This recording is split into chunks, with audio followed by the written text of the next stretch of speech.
بے اختیاری میں وہ اپنا نازک ہاتھ اس کے زخمی سفید ہاتھ پر ٹریس کرتے اوپر کی طرف حرکت دینے لگی۔ میں جانتی ہوں سکندر خان، سیدھے سے کہنے پر تم مجھے کبھی اپناؤ گے نہیں۔ وہ اٹھ کر اسے قریب جھکی رازداری سے بولی تھی۔ یہ اسی سکندر خان سے پہلی روبرو ہو رہی گفتگو تھی جو صرف ان دونوں پر محیط تھی۔ تمہیں پانے کی چاہ میں مجھے کس کس کو نہیں مارنا پڑا، پہلے جیک، پھر وہ ساحر شاہ، اور اب وہ دو ہاتھ اس کے دائیں گال پر جمائے اپنا چہرہ اس کے نزدیک کر گئی تھی، اتنا کہ زارون سکندر کی مہکتی سانسیں اسے بے خود کرنے لگیں، اس کے وجود سے اٹھتی خوشبو رمینہ کے اوسان خطا کرنے لگی۔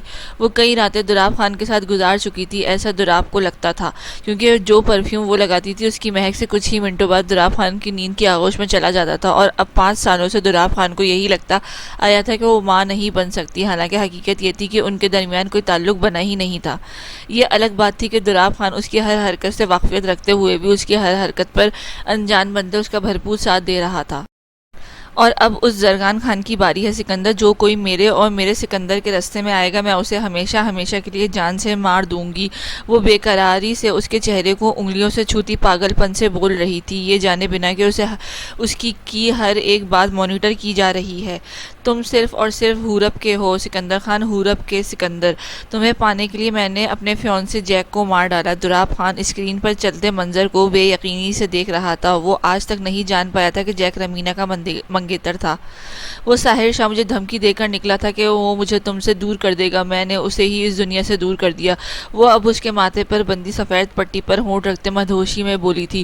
زارون سکندر کی قربت اسے بے خود کر رہی تھی، وہ اسے پانے کی چاہ میں اس قدر پاگل ہو گئی تھی، اب اس سے دوری وبال جان بن رہی تھی۔ تم پر صرف میرا حق ہے سکندر، تم اور صرف میرے ہو۔ وہ بے قراری سے اس کی آنکھوں کو چومتے اس کے ہونٹوں پر جھکنے لگی جب دروازہ اچانک سے بجا۔ رمینہ گہری سانس بھرتے ہڑبڑا کر زارون سے دور ہوئی، آنکھیں ایک دم سے سرخ پڑ گئیں، وہ سینے پر ہاتھ جمائے گہری سانس بھرنے لگی۔ رمینہ! دراب بے چینی سے بڑبڑایا، اسے اس عورت سے ہرگز یقین نہیں تھا، اس کے دوست کی عزت اس لڑکی کے ہاتھوں محفوظ نہیں تھی۔ رمینہ اپنا حلیہ درست کرتے خود کو کمپوز کرتی دروازے کی طرف بڑھی۔ کیا ہوا؟ سب کچھ ٹھیک تو ہے زارون، ٹھیک ہے نا؟ وہ بے چینی سے سکندر کو گھور رہا تھا، اس عورت کو دیکھنے کا دل نہیں چاہ رہا تھا اس کا۔ ہاں بس چیک اپ کر رہی تھی، بالکل ٹھیک ہے، یہ تھوڑی دیر تک ہوش آ جائے گا ان کو۔ رمینہ جبرن مسکرائی، وہی دراب نے لب بھیجے سرارس بات میں ہلایا۔ رمینہ اب کمرے سے باہر جا چکی تھی۔ دراب نے ڈور لاک کرتے موبائل فون جیب میں نکالتے کان سے لگایا۔ دیکھا میرا آئیڈیا کام کر گیا نا؟ مجھے اچھے سے معلوم تھا یہ عورت زارون کو بے ہوش دیکھ کر ٹھڑک ضرور دھاڑے گی۔ پاشا خان کی مسکراتی ہوئی آواز پر دراب نے جھنجھلا کر پہلے دروازے کو اور پھر سکندر کو دیکھا۔ وہ سب تو ٹھیک ہے پاشا خان، مگر زارون مجھے زندہ نہیں چھوڑے گا جب وہ یہ ویڈیو دیکھے گا، اور جو لڑکی وہ لڑکی اس کے ساتھ بے ہوشی میں کر رہی تھی وہ پہلے ہی میری جان کا دشمن بنا ہوا، ایسا نہ ہو مجھے جان سے ہی مار دے۔ دراب خان کے پسینے چھوٹ رہے تھے، وہ اچھے سے جانتا تھا زرار پاشا خان یہ ویڈیو زارون سکندر کو لازماً دکھائے گا، اور اسے دیکھنے کے بعد زارون سے اس کا پکا جان سے مارنے والا تھا۔ تو ٹھیک ہے، تیرا یہی علاج ہے، ایک بیوی تک تو تجھ سے سنبھالی نہیں جا رہی، میرے بہنوں پہ بری نظر رکھے ہوئے ہے تیری بیوی، لعنت ہے تجھ پہ۔ پر بیٹا میں تو ویڈیو لازمی دکھاؤں گا سکندر کو، اسے بھی تو پتہ چلے کہ اس کی بے ہوشی کا تو نے اور تیری بیوی نے کیسے کیسے فائدہ اٹھایا ہے۔ زرار پاشا کا کمینہ پن اپنے عروج پر تھا، شہد رنگ آنکھوں میں شرارت سمیٹے وہ لب دبائے اسے چھیڑ رہا تھا، ساتھ ہی ساتھ وہ رمینہ خان کے اطراف جرم والی کلپ کا لیپ ٹاپ پر ایڈٹ کر کے ایک الگ فائل میں سیو کر رہا تھا جہاں ایسے ان گنت بیانات محفوظ پڑے تھے، مگر ویڈیو کے طور پر یہ پہلا بیان تھا جو اس کیس میں انہیں بری طرح بہت بڑی مدد دینے والا تھا۔ اچھا خیال رکھنا، زارون ٹھیک نہیں ہے اور اس کے ہوش میں آنے تک تمہیں ہی سب سنبھالنا ہے، زرار پاشا نے سنجیدگی سے کہتے لیپ ٹاپ آف کر دیا۔ وہ سب تو ٹھیک ہے پاشا، مگر وہ گروہ جس پر آج رات اٹیک کرنا تھا ہم نے۔ دراب خاصا پریشان تھا۔ زارون کے حادثے کے سبب ان کا کام مزید مشکل ہو گیا تھا، کیونکہ یہ سب کام زارون سکندر ہی کرتا آ رہا تھا۔ اس کی فکر مت کرو تم، میں سنبھال لوں گا سب کچھ، بس تم انم سعید کی لاش کا پوسٹ مارٹم کرواؤ کسی بھی طریقے سے۔ مجھے پورا یقین ہے وہ ایکسیڈنٹ میں نہیں مری، بلکہ اسے مار کر گاڑی میں ڈالا گیا ہے، زرار پاشا نے پرسوچ سے انداز میں کہا تھا۔ ہو جائے گا، فکر مت کرو، ہاں پریشان مت ہونا، میں ہوں یہاں، سب سنبھال لوں گا، تم بس جلد از جلد اس کیس کو سمیٹنے کی کوشش کرو، میں اس عورت کو مزید برداشت نہیں کر سکتا۔ دراب نے سرد و سپاٹ لہجے میں کہتے گہری سانس بھری۔ فکر مت کرو، ہماری منزل بہت قریب ہے، زرار نے مسکرا کر کہا۔ پاشا، دراب نے کچھ سوچ کر اسے مخاطب کیا۔ کہو کیا ہوا؟ اس حادثے میں ساحر شاہ کے ساتھ جو دوسری لڑکی مری تھی وہ کون تھی؟ وہ سب کچھ جانتے تھے، ایک ایک واقعہ، ایک چیز پر ان کی نظر تھی۔ زرار کی انگلیاں ایک پل کو رکی، سب کچھ ان کی مرضی کے مطابق ہوا تھا، بس جو نہیں ہوا تھا وہی سب سے جان لیوا تھا۔ آنکھوں میں رقابت کی جلن تیزی سے بڑھی تھی، حسد جلن کے بیچ وجود دو چہرے لہرائے تھے، وہ دونوں ہی بھلائے جانے کے قابل نہ تھے۔ اسحاق آغا شاہ کو وہ صرف ساحر کی وجہ سے اس کے نام سے جانتا تھا، اسے بس سرسری سا علم تھا اس کے ساحر کے ساتھ حادثے میں اسحاق آغا شاہ کی بیوی بھی مر گئی تھی، مگر اسے یہ اندازہ نہیں تھا کہ جس نام کو وہ عام سمجھ کر آگے بڑھ گیا تھا اس کی زندگی میں اسی نام پر ٹھہر جائے گی۔ آرمی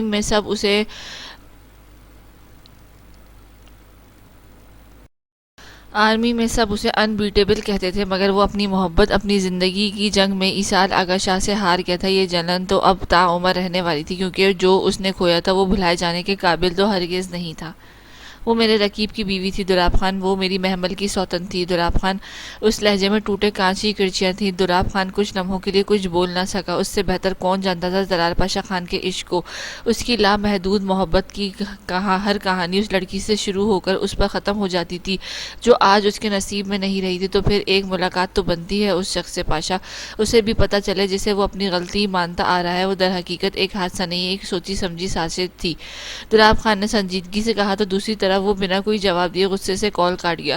دولاب بے بسی سے ہونٹ کچلتے موبائل کی اسکرین کو دیکھتا رہ گیا۔ ماضی وہ تیزی سے لیپ ٹاپ پر انگلیاں چلا رہا تھا، شارپ نظریں کمرے کے چاروں طرف کا معائنہ کر رہی تھی، چہرے کے آدھے حصے کو ماسک سے کور کیے وہ بس سارا ڈیٹا چپ میں ٹرانسفر کرنے کا ہونے کا منتظر تھا۔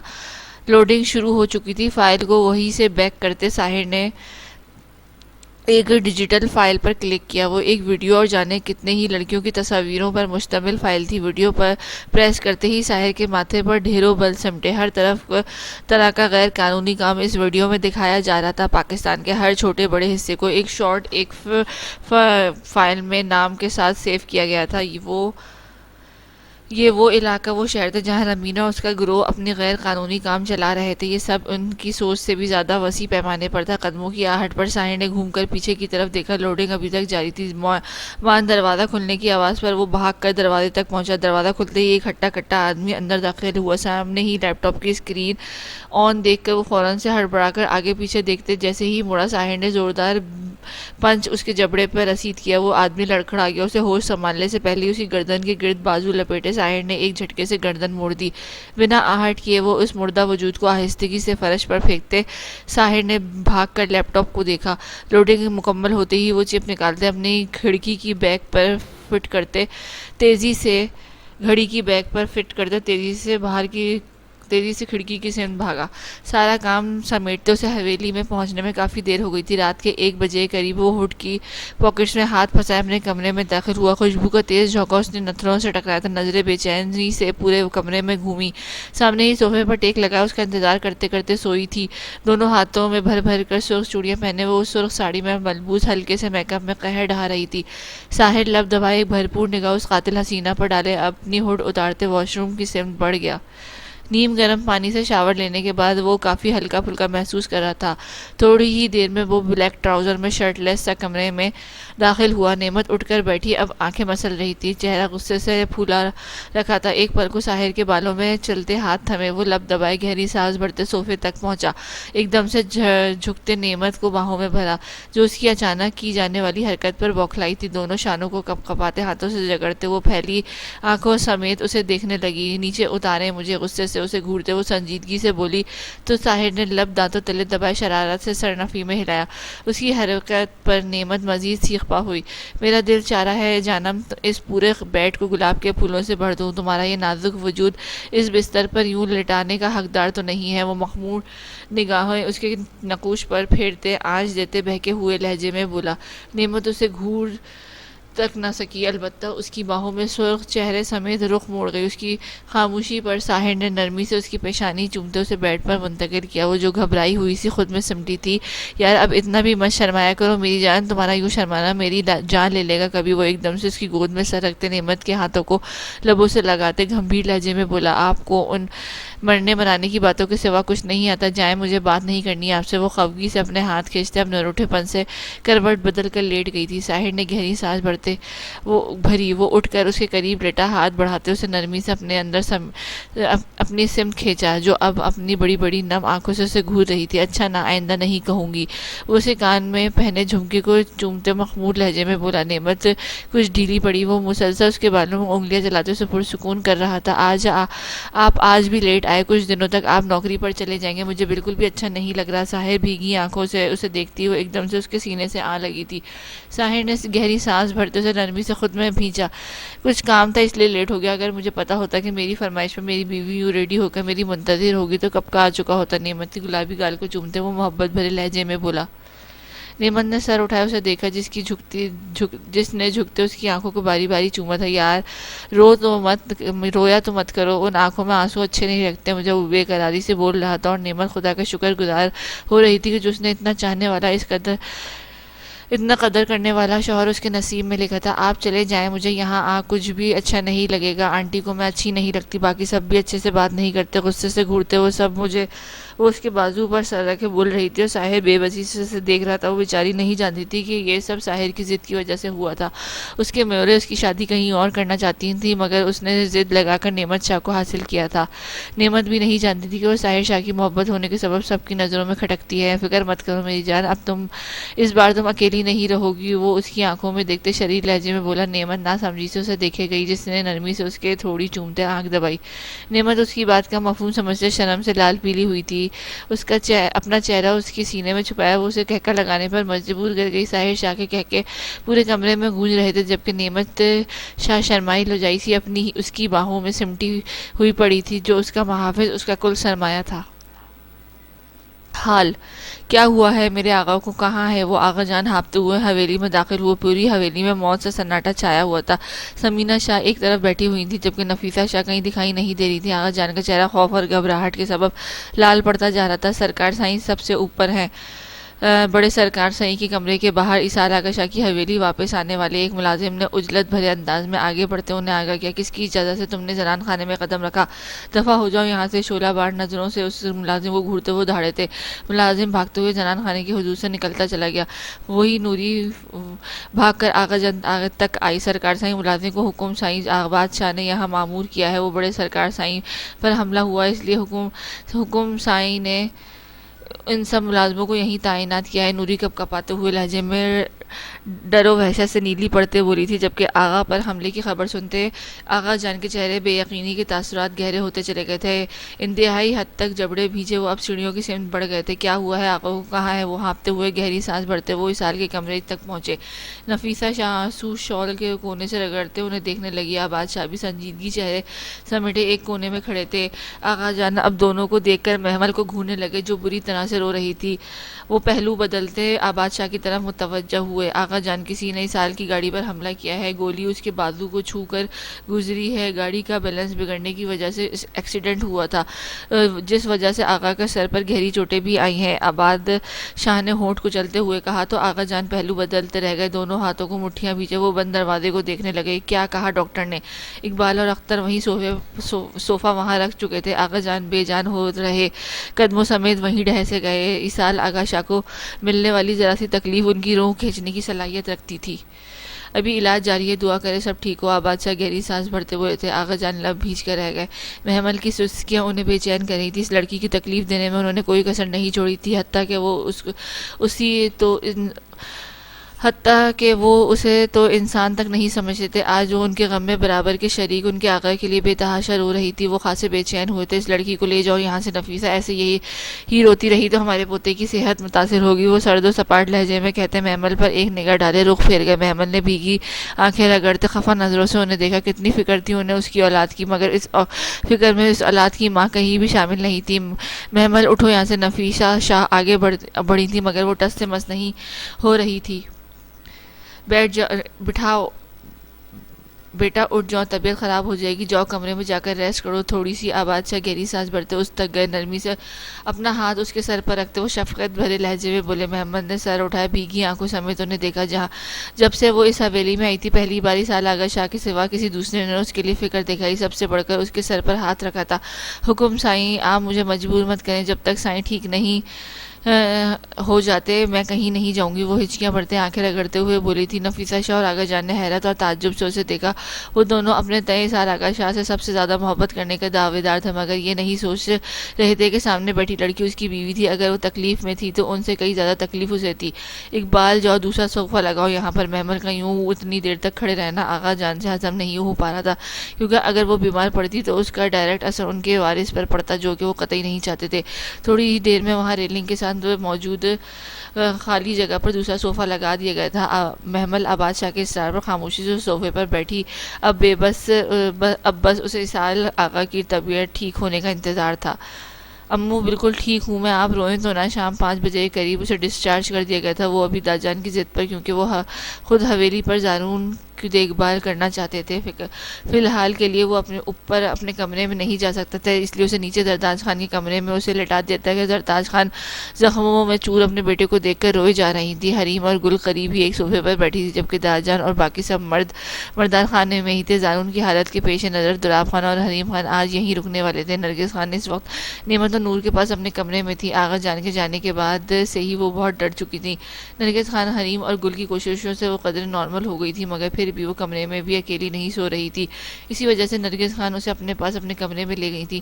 ماڑا جان مٹھی میں آ گیا تھا۔ سکندر خان، تم نہیں جاننا، تمہارے ایکسیڈنٹ کا خبر سن کر ہم کو لگا ہم پر قیامت ٹوٹ گیا ہے۔ زرتاج خان اپنے آنسو رگڑتے زارون کے ہاتھ کی پشت لب رکھتے محبت سے بولی تو زارون آسودگی سے مسکرایا۔ وہ بیٹھ کر اسے ٹیک لگائے لیٹنے کے انداز میں بیٹھا تھا۔ 2 سے 3 کوشنز اس کے کندھے کے نیچے سیٹ کیے گئے تھے، اس کے علاوہ پاؤں کے نیچے بھی دولاب خان نے کشن رکھا تھا۔ گلمین خان تو بھیگی آنکھوں سمیت اس کے وجود کو دیکھ رہی تھی، جسم کا کوئی حصہ ایسا نہیں تھا جہاں اسے چوٹ نہ آئی ہو۔ رمینا خان کو دولاب خان دوپہر کو ہی اپنی حویلی چھوڑ آیا تھا، کیونکہ زارون کے نزدیک اس کا زیادہ دیر رہنا خطرے سے خالی نہیں تھا۔ اچھا اب تو آ گیا ہوں، اب کے سامنے ہوں، بس اب تو مت روئیں۔ زارون کی بھاری آواز پر گلمینے نے پلکوں کی اوٹ اٹھائے اسے دیکھا، جو اسے کب سے اگنور کر رہا تھا۔ وہ بارہا اسے دیکھ رہی تھی، مگر زارون سکندر خان نے نظر اٹھا کر اسے دیکھا تک نہیں تھا۔ لالا، اب آپ گارڈز کے بغیر حویلی سے باہر نہیں جائیں گے، آپ کو ذرا بھی فکر نہیں ہے ہماری؟ حریم اسے گھورتے شکوہ کھنا لہجے میں بولی تو زارون سکندر خان گہری سانس بھرتے مسکرا پڑا۔ اب ایسی بھی بات نہیں میری جان، یہاں آؤ لالا کے پاس۔ حریم کو یوں روتا دیکھ کر وہ تڑپ ہی تو گیا تھا، اس کی آنکھوں میں آنسو سے گوارا نہیں تھے، پھر چاہے وہ ان آنسوؤں کی وجہ سے وہ خود ہی کیوں نہ ہو۔ حریم صوفے سے اٹھتے اس کے قریب بیڈ پر بیٹھے، وہ فوراً سے سر اس کے سینے پر رکھتے آنکھیں موند گئی۔ زارون درد برداشت کرتے لب بھیجتے اس کے سر پر ہاتھ رکھ گیا۔ اب ایسا کچھ نہیں کروں گا، ٹھیک ہے؟ اب رونا بند کرو، وہ اسے پچکارتے ہوئے وہ نرم لہجے میں بولا تھا۔ حریم نے سر اٹھائے اسے دیکھا۔ لالا، گل بھی بہت روئی ہے، آپ اسے بھی چپ کروا دیں۔ حریم نے آنکھیں پٹ پٹاتے ایک نظر روتی ہوئی گلمین خان پر ڈالی، اب کی بار اب سے اپنے لالا کو دیکھتے کہا۔ گلمین نے اس کی بات پر بری طرح سے خجل ہوتی سرخ چہرہ جھکا گئی تھی۔ وہی زارون سکندر نے پہلی بار اپنی نظر اٹھائے سر موڑے اس گہری سنہری پوشاک میں ملبوس اپنی بیوی کو دیکھا۔ رونے کی وجہ سے اس کا چہرہ سرخ پڑا تھا، چھوٹی سی ناک لال ہو رہی تھی، آنکھیں سوج چکی تھیں، حالانکہ لباس اس نے تبدیل کر لیا تھا، وہ بھی شاید کسی کے کہنے پر کیا تھا۔ اس کی ہلکی سی تیاری بھی زارون سکندر خان کو پاگل کرنے کے لیے کافی تھی۔ اسے اکیلے میں چپ کروا لوں گی، وہ آسانی سے چپ نہیں ہوگی۔ زارون نے لب دانتوں تلے دبائے، مخمور نگاہوں سے اس اپسرا کو دیکھتے گھمبیر آنچ دیتے لہجے میں کہا، پچھلی بار کی اس کی دھتکار، اس کا غصہ وہ ہرگز نہیں بھولا تھا۔ گلمین خان کی ہتھیلیاں پسینے سے نم پڑ گئی، وہ بمشکل سے سب کے بیچ بیٹھی تھی، ورنہ دل تو چاہ رہا تھا کہ اٹھ کر کہیں غائب ہو جائے۔ اچھا میں نوری کو دیکھ لوں، وہ سوئی ہے یا نہیں؟ حریم کا دھیان نور آئینہ میں اٹکا ہوا تھا، وہ جیسے سارا دن روتی رہی تھی، اسے پریشانی تھی کہیں اس کا بخار بڑھ نہ گیا ہو۔ زرتاج خان شکرانے کے نفل ادا کرنے کے لیے چلی گئی تھی، وہیں حریم بھی اب اٹھ کر کمرے سے نکلی تو گلمین خان کا سانس بری طرح سے پھولا، وہ انگلیاں چٹکھاتے بری طرح سے گھبراہٹ کا شکار ہوئی۔ کافی دیر تک وہ یوں ہی سر جھکائے بیٹھی رہی، اسے امید تھی کہ زارون سکندر خان اسے خود سے مخاطب کرے گا، مگر سامنے سے کسی بھی قسم کی بات چیت نہ ہونے پر اس نے بمشکل سے اپنی گھنیری پلکوں کی اوٹ اٹھائے اسے دیکھا۔ سنہری آنکھوں میں نمی ایک دم سے بڑھی، سامنے ہی وہ ظالم گرے ٹراؤزر اور شرٹ لیس پٹیوں میں بیچ جکڑا اپنی آنکھوں پر ہاتھ رکھے لیٹا تھا۔ گلمین خان کے سرے سے اگنور کیا گیا تھا، اور یہی بات گلمین خان کو تکلیف دے رہی تھی۔ کافی دیر تک ہونٹ چبانے کے بعد بالآخر وہ خود ہی اٹھی، دھیمے قدموں سمیت وہ چلتے ہوئے بیڈ تک اسے قریب پہنچی۔ خان بھیگے لہجے میں بمشکل اپنی آنکھیں رگڑتے وہ سوں سوں کرتی بولی۔ اس کے پکارنے پر بھی زارون سکندر نے کوئی جواب نہیں دیا۔ گلمین خان کا دل بری طرح سے گھبرایا۔ خان! اب کی بار اس نے نرمی سے اس کے بازو پر ہاتھ رکھ کے اسے لرزتی ہوئی آواز میں پکارا۔ زارون نے آنکھوں سے ہاتھ ہٹاتے اسے سنجیدگی سے گھورا۔ کیا ہوا؟ داہنی ایبرو اچکاتے وہ سرد لہجے میں استفسار کرنے لگا۔ مینے کے چہرے پر زردیاں سی گھل گئیں۔ زارون سکندر نے بڑے سکون سے اس کے چہرے کے ہر رنگ کو اپنے ایکس رے کرتی نگاہوں میں محفوظ کیا۔ اتنا تڑپایا تھا اس لڑکی نے، اب اس کی باری تھی۔ زارون سکندر لوگوں پر ادھار رکھنے کا عادی نہیں تھا، اور گلمین خان تو اس کی بیوی تھی، مکمل طور پر اس کی ملکیت۔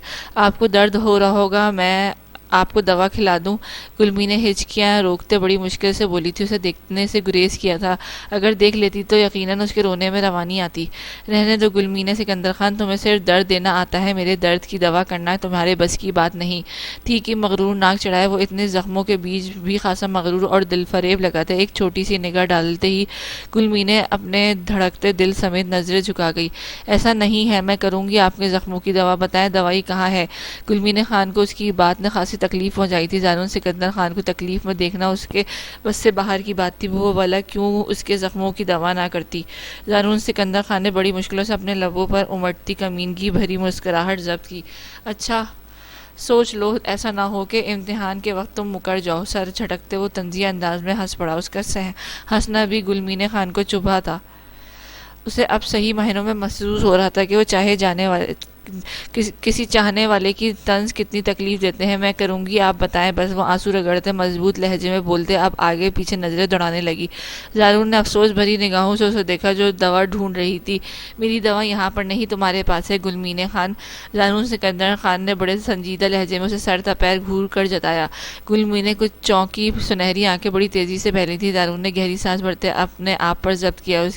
اس کی حالت ایسی نہیں تھی کہ وہ اس لڑکی کو خود اپنے قریب کرتا۔ میرے پاس، وہ چونکی، زیر لب بڑبڑاتے وہ زارون کو دیکھے گئی۔ اتنے خوبصورت ہونٹوں سے میرے ہر زخم پر مرہم لگاؤ گلمین خان، تبھی میرے زخموں کی دوا ہوگی۔ زارون سکندر خان نے بڑے بے باک انداز میں اپنی فرمائش ظاہر کی۔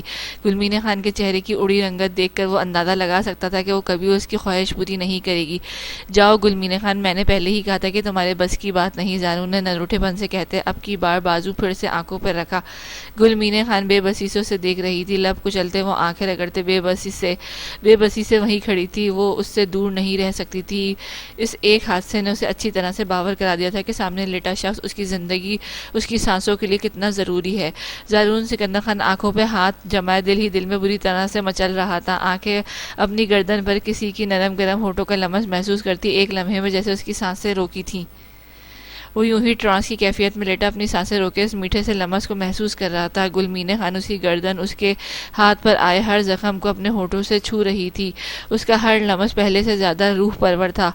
زارون سکندر کے ہونٹوں پر دل فریب سی مسکراہٹ امڑی تھی۔ آنکھوں پر بازو ہٹائے وہ سیاہ آنکھوں میں خمار کی سرخی سمیٹے اب یک ٹک اس پریوش کو دیکھ رہا تھا جس کے سر پر دوپٹہ سرک چکا تھا۔ سنہری زلفوں پر سنہری پوشاک کسی تپتی سنہری دھوپ کا سما باندھ رہی تھی۔ اس پر متضاد اس کا نظر اٹھانا، ان سنہری جھیل سی آنکھوں میں نمی دیکھتے وہ بڑے ضبط سے گہری سانس بھرتے خود سے جھکا دیکھ رہا تھا۔ گلمین خان کپ کپاتے لبوں پر قابو پائے اب بڑی ہمت سے آنکھیں مضبوطی سے نیچے اس کے ماتھے پر بندھی سفید پٹی پر جھکی تھی۔ پیشانی پر اس کے ہونٹوں کے لمس کو محسوس کرتے زارون سکندر خان آنکھیں موندے اس کے لمس کو خود میں جذب کرنے لگا۔ گلمین خان کے وجود سے اٹھتی محسور کن خوشبو زارون سکندر خان کا ضبط آخری حد تک آزما گئی تھی۔ وہ اسی خوشبو کا تو دیوانہ تھا۔ کہاں؟ وہ بیڈ سے اٹھتی اگلے ہی لمحے اسے بازو سے جگڑتے وہ جھٹکے سے اپنے قریب بٹھا گیا۔ وہ پھولی سانسوں سمیت نظریں جھکائے شرم سے لال پیلی پڑتی اب اسے دیکھنے سے مکمل گریز کر رہی تھی۔ زارون نے بڑے حق سے اس کے کندھے پر بکھرے بالوں کو اپنی انگلیوں کے پورے سے چھوا۔ آپ کے لیے کچھ کھانے کو لاتی ہوں، وہ بمشکل سے اٹکتے ہوئے لہجے میں اپنی سانسیں ہموار کرنے کی کوشش میں بولی۔ زارون اچھے سے جانتا تھا یہ بھی اس سے دور جانے کا ایک بہانہ تھا۔ ڈارلنگ، میرا سب سے بڑا اور شدید زخم رہ گیا ہے، وہاں مرہم کون لگائے گا؟ آنکھیں چھوٹی کیے وہ اس کی جھکی چہرے کو تھوڑی سی جکڑتے اپنے روبرو کرتا ذرا سنجیدگی سے گویا ہوا۔ اس کی فرمائش پر گلمین خان نے الجھی ہوئی نظروں سے اسے دیکھا۔ وہ اس کی فرمائش پوری تو کر چکی تھی۔ زارون اس کی آنکھوں میں الجھن دیکھ کر زیر لب ہنسا۔ یہ زخم تو رہ گیا۔ یہاں بھی تو دوا کی ضرورت پڑتی ہے جانا. وہ انگلی اپنے ہونٹوں پر آئے زخم پر رکھتے گمبھیر لہجے میں بولا تو گلمین خان کا چہرہ ہوائیاں اڑانے لگا. سانسیں ایک دم سے رکی. وہ سہمی الجھی بے یقین نظروں سے اسے دیکھتے سر بے اختیار نفی میں جھٹکتے احتیاطاً اس سے دور ہوئی. اس کی احتیاط پر جانون گہرے سانس بھرتے رہ گیا. میں آپ کے لیے کچھ لاتی ہوں. وہ کرنٹ کھا کر اس سے پیچھے پہنچ سے دور ہوتی منمنائی. جارون اسے شعلہ بار نگاہوں سے گھورتے دانت پیستے رہ گیا. کوئی بات نہیں ڈارلنگ, بھاگ لو جتنا بھاگنا ہے, آنا تو اس خان کے پاس ہی ہے تمہیں. وہ اس کی آنکھوں سے اوجھل ہوتے پشت کو گھورتے زیر لب بڑبڑاتا مسکراتے ہوئے آنکھیں موند گیا. کیا ہوا, کھانا کیوں نہیں کھا رہی ہیں آپ کو؟ وہ کب سے اسے دیکھ رہا تھا جو مسلسل پلیٹ کو گھور رہی تھی, مگر کھانا کی طرف اس کا دھیان کم ہی تھا. وہ بس مجھے بھوک نہیں ہے عالم. وہ واپس چلیں پلیز. سیاہ سہمی نگاہوں سمیت اسے دیکھتے وہ گھبرائی ہوئی سی بولی. بدر عالم کچھ چونکا. کیا ہو گیا ہے روپ, آپ کو آنے سے پہلے اتنی ایکسائٹیڈ تھی, اب کیا ہو گیا؟ بدر متفکرانہ نظروں سمیت اسے دیکھتے کچھ الجھ کر پوچھنے لگا. روپ نے سر نفی میں ہلا ڈالا جبکہ چہرے پر ابھی تک خوف کے تاثرات چھائے ہوئے تھے. طبیعت تو ٹھیک ہے نا آپ کی؟ وہ اسے قریب کرتے نرمی سے پیشانی پر ہاتھ رکھتے پوچھنے لگا. بس کچھ اچھا نہیں لگ رہا, واپس چلتے ہیں پلیز. روپ کی ہوائیاں اڑے چہرے کو دیکھ کر بدر عالم کچھ چونکا. بے اختیار اس نے نظریں گھمائے, آگے پیچھے دیکھا. وہ ایک فیملی ریسٹورنٹ میں کھانا کھانے آئے تھے, مگر اب روپ کو اچانک سے بدلے برتاؤ نے اسے خاصا پریشان کر دیا تھا. بدر پلیز کچھ بھی نہیں ہے. روپ کو پکار پر بدر گہری سانس بھرتے رہ گیا. ویٹر کو بل ادا کرتے وہ اب تیزی سے اس کی سمت بڑھا. اس کا ہاتھ تھامے وہ اس کے ساتھ لیے اب عجلت میں باہر کی طرف قدم بڑھا گیا. روپ اس کے بازو کو مضبوطی سے پکڑ تقریباً اس کے ساتھ چپکی ہوئی تھی. پارکنگ ایریا میں داخل ہوتے ان دونوں کو اپنے پیچھے کسی کے قدموں کی آہٹ بخوبی سنائی دی. بدر مٹھیاں بھیجے ایک دم سے مڑا, مگر پیچھے کوئی بھی نہیں تھا. گاڑی میں بیٹھے آپ. جب بڑے احتیاطاً حد تک بھیجتے وہ سختی سے کہتا اسے گاڑی میں بیٹھائے واپس مڑ گیا. روپ کو گھبراتے دیکھ کر ہی وہ صحیح سمجھ چکا تھا کہ کوئی نہ کوئی مسئلہ ضرور ہے, مگر اب اس کا یقین میں بدل گیا تھا. چند قدم آگے جانے کے بعد اس کی سبز آنکھیں تیزی سے چمکی. وہ جھٹکے سے مڑا, اب بھاگتے ہوئے اپنی گاڑی کی طرف آیا. سامنے سے 3 سے 4 لڑکے اس کی گاڑی کے ڈور کو توڑنے کی کوشش میں مگن تھے. سبز آنکھوں میں ایک دم سے خون سا اترا. سپاٹ چہرے سمیت آگے بڑھتے اس نے ایک ایک کرتے ان سبھی کو گاڑی سے دور جھٹکا.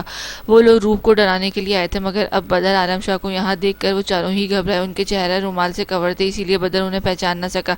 کیا گھٹیا حرکت ہے, یہاں کیوں پیچھا کر رہے ہو ہمارا؟ وہ غضبناک انداز میں دھاڑا.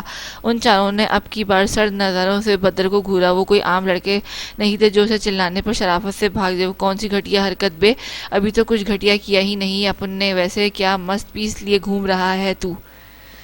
شٹاخ. ان چاروں میں سے ایک لڑکا جو کب سے روپ شاہ کو گھور رہا تھا اس نے آگے بڑھتے زہریلے لہجے میں پھنکارتے ہوئے بدر عالم شاہ سے کہتے نظریں روپ کی طرف گھمائی. اس کی بات اور حرکت پر بدر کا جواب دے گیا. اس نے ایک دم سے اس آدمی کو جکڑتے اس کے منہ پر تھپڑ جڑا. اس کے بعد وہ رکا نہیں تھا. پے در پے کئی تھپڑ اس کے منہ پر جڑنے کے بعد بھی بدر عالم شاہ اسے گردن سے دبوچ چکا تھا. باقی کے تینوں لڑکے بدر عالم شاہ پر ٹوٹ پڑے تھے.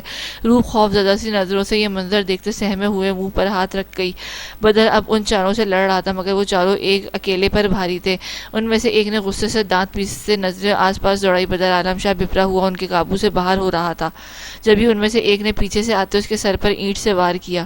بدر ایک دم سے لڑکھڑایا. خون تیزی سے اس کے سر سے باہر نکلا. آنکھوں کے سامنے دھند سی چھائی تھی. ابے سالی یہ کیا کر دیا تو نے, پولیس کیس بن جائے گا, بھاگ سالے بھاگ یہاں سے. وہ چاروں بدر عالم کی تیزی سے بہتے خون اور آواز گنواتے پیچھے کی طرف گرتے وجود کو دیکھ کر فوراً سے وہاں سے بھاگے تھے. روح جو پتھرائی سی نگاہوں سے بدر عالم شاہ کو دیکھ رہی تھی, اس کے بہتے خون کو دیکھتے وہ پاگلوں کی طرح گاڑی سے نکلی. ماں عالم اٹھیں. اس کا خون سے لت پت چہرہ سر اپنی گود میں رکھتے وہ ہذیانی سی کیفیت میں چیخی. آنسو روانی سے اس کی سیاہ آنکھوں سے بہتے جا رہے تھے. اس سے پہلے اس قدر خوف اسے کبھی محسوس نہیں ہوتا. جسم سے روح نکلنے کے لیے کیسا ہوتا ہے وہ کوئی روح شاہ سے پوچھتا. اس کے چہرے کو ہاتھوں میں بھرتے وہ دھاڑے مارتے رو رہی تھی, جبکہ بدر عالم شاہ کا وجود اب زرد پڑتا جا رہا تھا. روپ اپنا دوپٹہ خود سے اتارے اس کے سر پر باندھنے لگی, مگر اس کے ہاتھوں کی لرزش کے سبب وہ کچھ بھی نہیں کر پا رہی تھی. عالم دیکھو میں مر جاؤں گی, پلیز عالم اٹھ جاؤ, عالم آنکھیں کھولو, عالم. بدر وہ پاگلوں کی طرح چیخ رہی تھی, چلا رہی تھی, مگر بدر عالم شاہ کی سانسیں ہر گزرتے لمحے کے ساتھ مدھم ہوتی جا رہی تھی.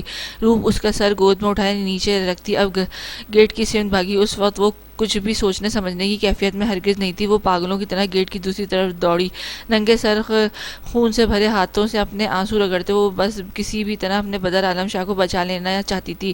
مان گیٹ سے اندر داخل ہوتی گاڑی بمشکل سے اس کے قریب پہنچ بریک لگنے پر رکی، ورنہ جس طرح وہ اچانک سامنے آئی تھی شاید وہ بری طرح سے ٹکرا جاتی۔ پچھلی گیٹ کا دروازہ کھولتے ایک شخص تیزی سے باہر نکلا۔ پلیز میری مدد کریں میرے عالم، وہ مر جائیں گے۔ جینز کی پاکٹ میں ہاتھ پھنسائے، سفید چشمے پر ڈھکی سرمئی آنکھیں روپ شاہ پر گاڑے، اس کے ہلتے لب اس کے سیاہ بھیگی آنکھوں کو ٹرانس کی کیفیت میں دیکھ رہا تھا۔ بائیں گال پر بنے سیاہ گھونگور تل کو دیکھتے وہ اس کی گہری سانس بھرتے اپنے آپ کو پرسکون کرنا چاہا۔ پلیز روپ شاہ بھاری پڑتے اعصاب کو بمشکل سے یہ لفظ ادا کرتے اپنے حواس کھوتے زمین بوس ہونے لگی، مگر اس سے پہلے ہی کسی نے مضبوطی سے اسے جگڑتے اپنی پناہوں میں بھرا۔ جاؤ دیکھو پارکنگ ایریا میں کون ہے، موو۔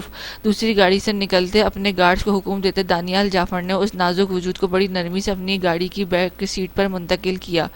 روپ شاہ کا سر سیٹ کی پشت سے ٹکائے، وہ گھٹنوں پر ہاتھ ٹکائے یک ٹک اسے چہرے کی معصومیت کو گہری نگاہوں سے حس کر رہا تھا جب اچانک کھڑکی کا شیشہ نوک ہوا۔ دانیال جعفر نے شیشہ نیچے کیا۔ اس کے گارڈز ایک خوبرو شخص کو سہارا دیے اس کے سامنے کھڑے تھے جس کے سر سے خون تیزی سے بہہ رہا تھا۔ سر یہ لڑکا بے ہوش پڑا تھا وہاں۔ دانیال نے ایک نگاہ بدر عالم شاہ کے خون آلود وجود پر ڈالتے روپ شاہ کے خون سے بھرے ہاتھوں کو دیکھا۔ گاڑی میں ڈالو اسے، سرد لہجے میں گارڈز کو حکم دیتا وہ اب جیب سے رومال نکالتے روپ کے گال پر لگے خون کو اپنے رومال سے صاف کرنے لگا۔ اتنی خوبصورت لڑکی میرے شہر میں رہتی ہے اور دانیال جعفر اس بات سے انجان ہے، لعنت ہو مجھ پر۔ انگلی کی پشت سے روپ شاہ کے گلابی گال کو چھوتے وہ گمبھیر لہجے میں زیر لب بڑبڑاتے گہرا ہنسا۔ ڈرائیور گاڑی واپس موڑو، بنا نظریں روپ شاہ سے ہٹائے وہ سنجیدگی سے گیا ہوا۔ اگلے ہی لمحے ڈرائیور نے گاڑی واپسی کے لیے موڑی۔ دھند اڑاتی سڑکوں پر دانیال جعفر کی گاڑی اب واپسی کی راہ پر گامزن تھی۔ آغا جان آپ اپنے کمرے میں جا کر آرام کر لیں، جیسے ہی ڈاکٹر باہر آتا ہے میں آپ کو اطلاع دے دوں گا۔ اب شاہ ان کی کیفیت دیکھ کر متفکرانہ انداز میں ان کے قریب جاتے بولا جو گہری سانس بھر رہے تھے، نہیں ہم یہیں انتظار کریں گے جب تک ہمارا آقا ٹھیک نہیں ہو جاتا، ہم یہاں سے ہلیں گے بھی نہیں۔ آغا جان دو ٹوک سرد لہجے میں بولے تو آباد شاہ لب بھینچ کر رہ گئے۔ وہ کئی دفعہ انہیں کمرے میں جانے کا کہہ چکا تھا مگر آقا جان کسی بھی طور وہاں سے ہلنے کو تیار نہیں تھے۔ دروازہ کھلا تھا، ہر کسی نے فوراً سے نظر اٹھائے۔ کھلے دروازے سے باہر آتے ڈاکٹر کو دیکھا۔ آقا جان نے سرد نظریں محمل کی طرف موڑی۔ چہرہ ڈھانپو اپنا لڑکی، وہ سرد مگر مستحکم لہجے میں بولے تو محمل نے فوراً سے دوپٹہ درست کرتے دوپٹہ کے کونے سے اپنا چہرہ ڈھانپا۔ آقا جان سپاٹ نگاہیں اس پر ٹکائے صوفے سے اٹھے جب ڈاکٹر ان کے قریب آیا۔ کیسا ہے میرا آقا اب؟ پشت پر ہاتھ باندھے وہ مضبوط لہجے میں اپنی سبز آنکھوں میں سرخیاں سمیٹے ڈاکٹر سے محو گفتگو ہے۔ اب وہ خطرے سے باہر ہیں، بازو کی گولی چھو کر گزر گئی ہے، باقی سر پر اور جسم پر چھوٹی موٹی چوٹیں آئی ہیں، انجیکشن لگا دیا ہے میں نے، اب وہ پہلے سے بہتر ہیں، تھوڑی ہی دیر میں انہیں ہوش آ جائے گا۔ بس اب ان کے کھانے پینے کا خاص خیال رکھیں اور دوا وقت پر دیں، وہ انشاءاللہ جلد صحت یاب ہو جائیں گے۔ ڈاکٹر نے مدھم لہجے میں انہیں آگا کی ساری کنڈیشن سے آگاہ کیا۔ ٹھیک ہے فی الحال آپ چلے جائیں مگر صبح آپ کو پھر سے آنا ہوگا جب تک میرا آغا مکمل صحت یاب نہیں ہو جاتا، آپ بلا رہا اس کا چیک اپ کریں گے، آغا جان نے گمبھیر لہجے میں کہا تھا۔ ڈاکٹر عاکف مسکرائے۔ یہ بھی کوئی کہنے کی بات ہے آغا جان، بچپن سے میں ہی تو آقا کا چیک اپ کرتا آ رہا ہوں، ڈاکٹر عاکف نے مسکراتے ہوئے کہا، مگر آغا جان کو ان کا اسال کا نام لینا ہرگز پسند نہیں آیا تھا۔ سردار ہے اب میرا آقا، آپ بھی اسے سردار کہا کریں۔ وہ ڈاکٹر کو گھورتے دو ٹوک انداز میں بولے تو ڈاکٹر سر ہلاتے رہ گئے۔ اقبال ڈاکٹر صاحب کو ان کے گھر تک چھوڑاؤ۔ آغا جان نے اقبال کو حکم دیا اور ساتھ ہی قدم بڑھائے وہ اسال کے کمرے کی طرف بڑھ گئے۔ محمل وہیں بیٹھی اب انگلیاں چٹکاتے اپنے کمرے کے دروازے کو گھور رہی تھی۔ آغا جان، عباد شاہ اور نفیسہ شاہ سبھی اسال کے پاس کمرے میں تھے، ایسے میں وہ بے چینی سے انگلیاں چٹکاتے اپنی کیفیت پر قابو پانے کی کوشش کر رہی تھی۔ ختیجہ اور سیماب جنہیں اختر اسپتال سے واپس لایا تھا وہ دونوں اسال کے ایکسیڈنٹ کا سنتے بھاگ کر سیڑھیاں عبور کرتی واپس آئیں۔ صوفے پر بیٹھی محمل کو دیکھ کر ان دونوں نے ہی نفرت سے رخ موڑا تھا۔ اس لڑکی کو غیر معمولی حسن ان دونوں کو ایک آنکھ نہیں بھاتا تھا۔ محمل اپنی نیلی سرخ آنکھوں سمیت اسے غصے سے گھور رہی تھی۔ وہ دونوں ہی آغا شاہ کے کمرے کے دروازے پر کھڑی تھی جیسے منتظر ہوں کہ کب دروازہ کھلے اور وہ کب اندر جائیں۔ بیڈ تک اس کے قریب جاتا آغا جان نے گہری سانس بھرتے ہی آغا شاہ کی بند آنکھوں کو دیکھا۔ ان کی پرکشش آنکھوں سے آنکھوں سے ہوتی ان کی نگاہیں اس کی گھنی مڑی بھووں میں اٹکی تھیں. دل عجیب بوجھل سا ہو رہا تھا. وہ آہستگی سے جھکے نم آنکھیں میچتے انہوں نے جھک کر سال آغا شاہ کی پریشانی پر بوسہ دیا. وہ چاہے جتنا مرضی خفا ہو جاتا مگر مرضی اس سے لڑ جھگڑ لیتے مگر وہ سچ ہی تھا کہ سال آغا شاہ ان کے لیے سانسوں کی ڈور تھا. اس کا ضدی روپ یاد کرتے بے ساختہ ہی ان کے لبوں پر مدھم سی مسکران ابھری. اپنے جیب سے کئی ہزاروں کے نوٹ نکالتے انہوں نے جلدی سے اس کے سر کا صدقہ اتارا. بہو ٹک اس کے ماتھے پر بیٹھی بینڈیج کو دیکھتے نفیسہ شاہ سے مخاطب ہوئے جو بیڈ پر اسحاق آغا شاہ کے قریب بیٹھی تھی. جی آغا جان. نفیسہ شاہ بھیگی آنکھیں اٹھائے اب انہیں دیکھنے لگی. اس لڑکی کا صدقہ اتار دینا. یقیناً میرے آقا کی خوشیوں کسی کی نظر لگ گئی ہے. وہ بے چینی سے کہتے پہلو بدلنے لگے. ایک سیکنڈ لگا تھا انہیں محمل قریشی کو غائب کرنے والا منصوبہ بدلنے میں. جس طرح سے آج اسحاق کو چوٹیں آئی تھیں وہ اس لڑکی کو اس حویلی سے دور نہیں بھیجنے والے تھے کیونکہ اب وہ پورے 9 ماہ تک محمل قریشی کا خیال رکھنے کا عزم خود سے کر چکے تھے. جی بہتر آغا جان. نفیسہ شاہ نے مدھم سے لہجے میں حامی بھری. آباد شاہ اسے دیکھے تھوڑی ہی دیر میں آغا جان کے ساتھ کمرے سے باہر نکل گئے. نفیسہ شاہ جبڑے بیچوں سے دیکھ رہی تھی.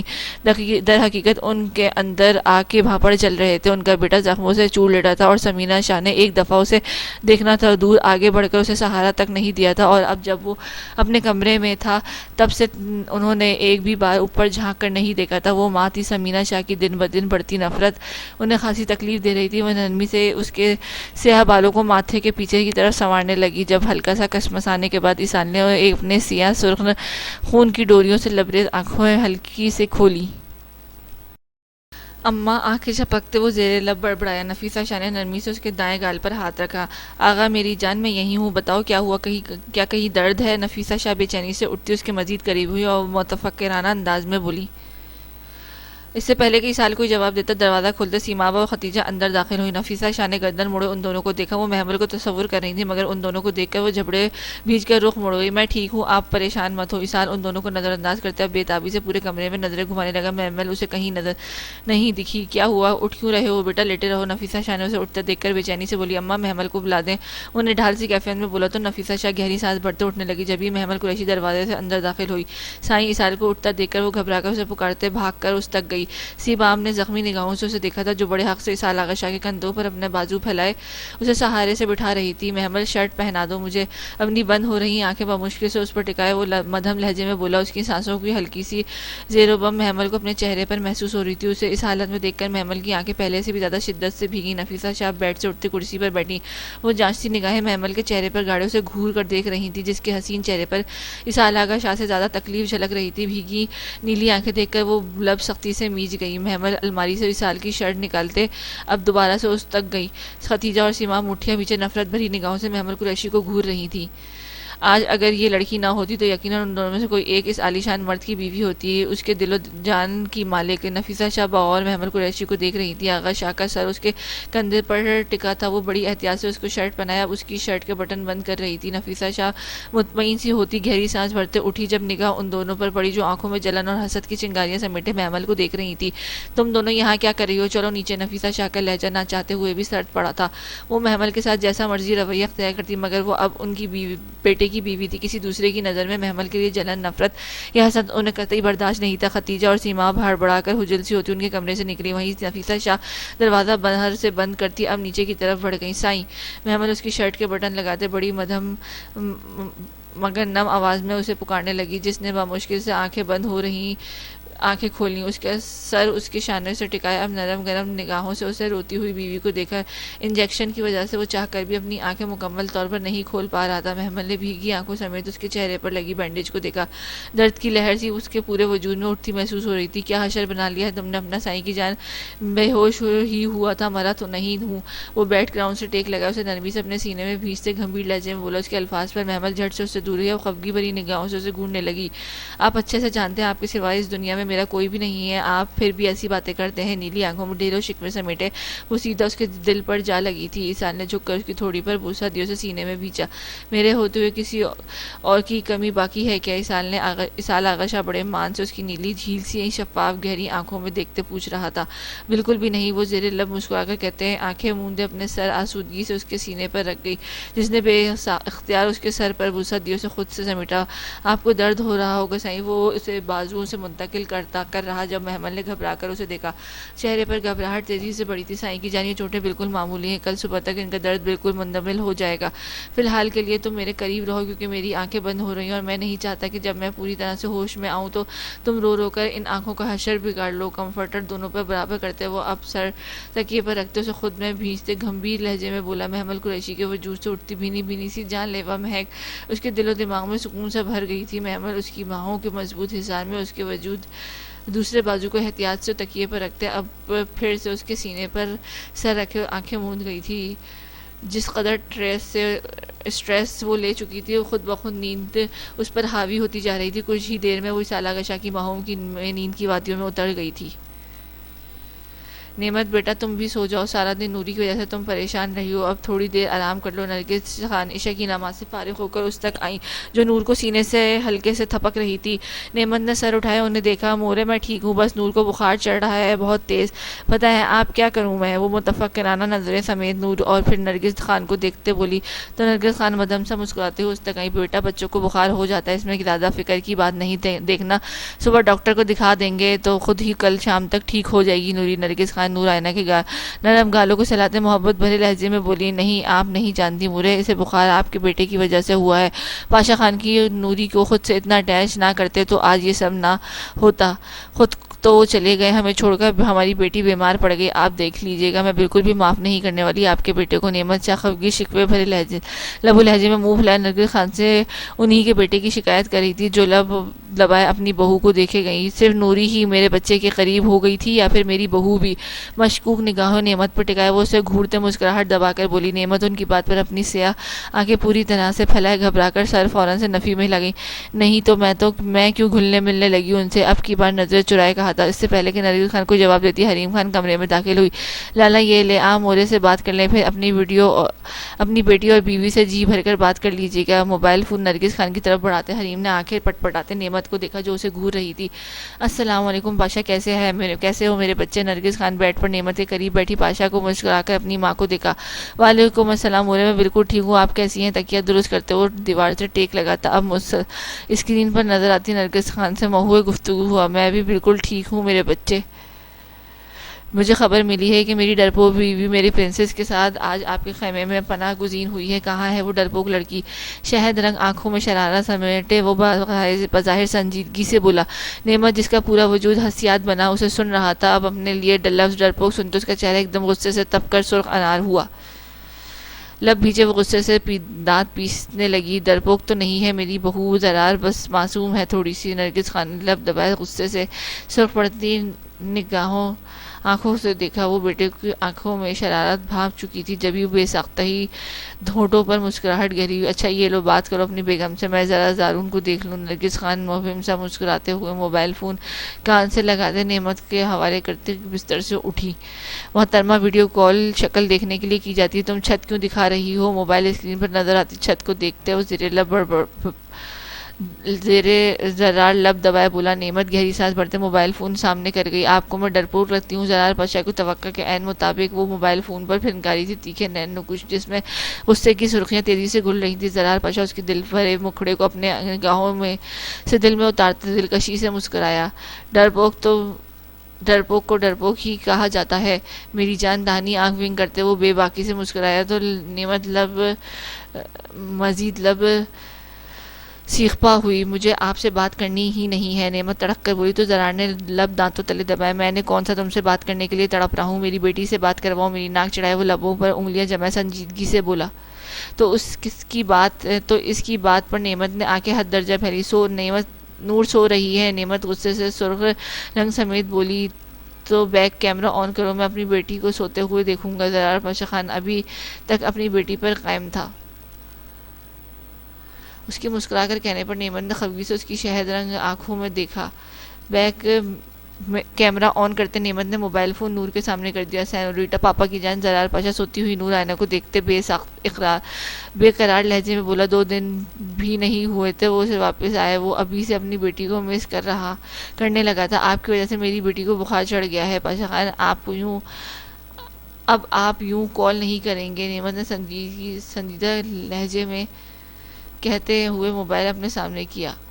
زرار نے گہری سانس بھرتے سر نفی میں ہلایا. کیوں کال نہیں کروں میں؟ وہ آنکھیں چھوٹی کی اسے دیکھ رہا تھا. اس کی نظروں کی تپش پر نعمت بری طرح سے کنفیوز ہو رہی تھی، کیونکہ آپ کو کال کر کے اپنے کام میں مگن ہو جائیں گے، پھر میری بیٹی روتی رہے گی، آپ کو ڈھونڈے گی، اور میں یہاں کہاں سے لاؤں گی؟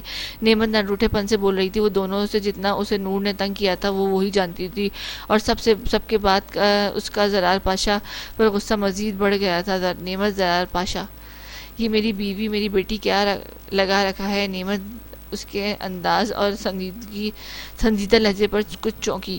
نور، آئینہ میری بھی بیٹی ہے، اور تم سے زیادہ میرا میری بیٹی پر حق ہے. آئندہ میری بیٹی میرے سامنے میری بیٹی مت کہنا، ہماری بیٹی کہا کرو. وہ اسے گھورتے ہوئے سرد لہجے میں بولا تو نعمت ناک چڑھاتے ہوئے پہلو بدل گئی. اگر وہ روتی رہی تو تم کیا کر رہی تھی؟ ایک بچی تک تم سے سنبھالی نہیں جاتی؟ میری وجہ سے نہیں، میری بیٹی کی وجہ سے. میری بیٹی کو تمہاری وجہ سے بخار ہوا ہے نعمت پاشا. نعمت اس کے الٹے الزامات پر حیرت سے دھنگ بے یقینی سے منہ کھولے اسے دیکھے گئی، جو سنجیدہ نظروں سے اسے دیکھ رہا تھا. کل میں اسی وقت دوبارہ کال کروں گا. اگر کل تک میری پرنسس کا بخار نہ ہوتا تو تمہاری خیر نہیں. نعمت حیرت سے منہ کھولے بے یقینی سے اسے دیکھ رہی تھی، جو اس کی سننے کے بجائے اسے الٹا اسی سے جھگڑ رہا تھا. رکھتا ہوں خیال رکھنا، نوری کا گھمبیر لہجے میں کہتا وہ کھٹاک سے کال بند کر گیا. نعمت حیوانوں کی طرح منہ کھولے موبائل فون کی اسکرین دیکھ رہی تھی. زرار پاشا خان آج پھر سے اسے چکمہ دے کر اسے اسی کی باتوں میں الجھا چکا تھا. سنکی انسان. نعمت غصے میں اس کی کیفیت بری طرح سے سرخ چہرہ سمیت بڑبڑاتے موبائل فون ہاتھوں میں دبوچ گئی.